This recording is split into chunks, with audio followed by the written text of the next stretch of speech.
Can a cup of coffee make you rich? That's what we will find out in this video. We talk a lot about money and investing in these channels, but here is the questions that struck to me recently.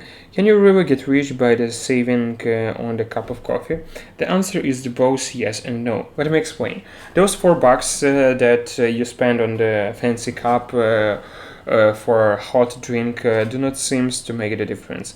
At the end of the day, we work hard to earn money so that we can afford the luxurious life. What's the point of denying yourself the pleasures if it's not going to make any difference at the end of the day? $4 a day is just $120 a month and 1,440 a year, which is a lot of the money, but still isn't really a deal maker since you are getting instantly a daily pleasure.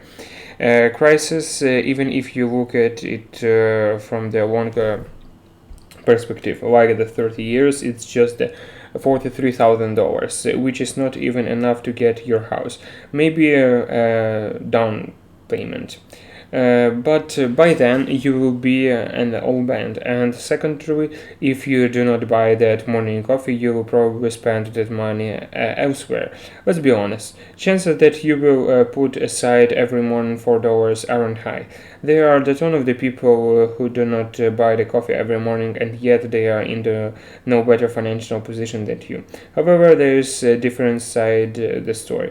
Let's try to look at everything from the completely opposite angle, where that cup of the coffee could be the deal maker between you becoming a millionaire or not. What's the opportunity cost of that daily coffee? What if you do not just save that $120 but invest in this single months over the course of the 30 years? If you take the historical average rate to return adjusted to inflation, that would be $141,000. Which is the decent amount of the money. It's way more than 43,000. But it still isn't going to make you rich, especially after 30 years circle is growing. However, when you start looking at from the perspective, you start counting the opportunity cost of the everything else.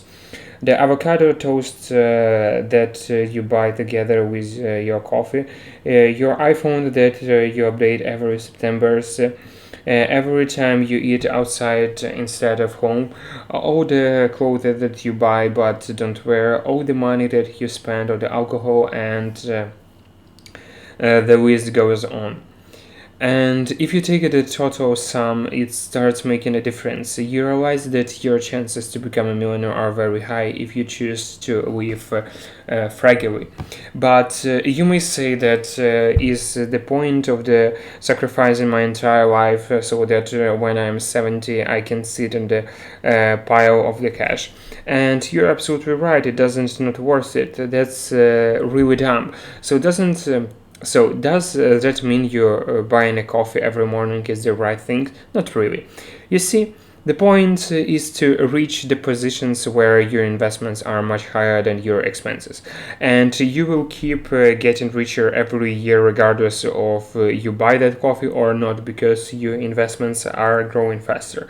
A 7% annual return on the $1 million in S&P 500 on average, adjusted to inflation, is $70,000, which is higher than the median US household income.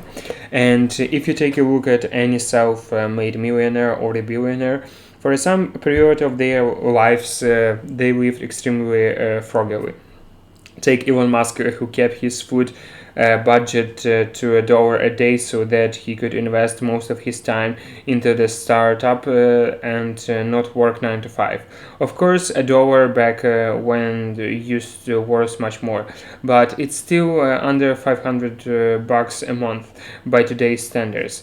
This is the world's richest man of his backs when his company already used worth hundreds of the millions of the dollars. Even the reporter was shocked seeing him drive the Honda.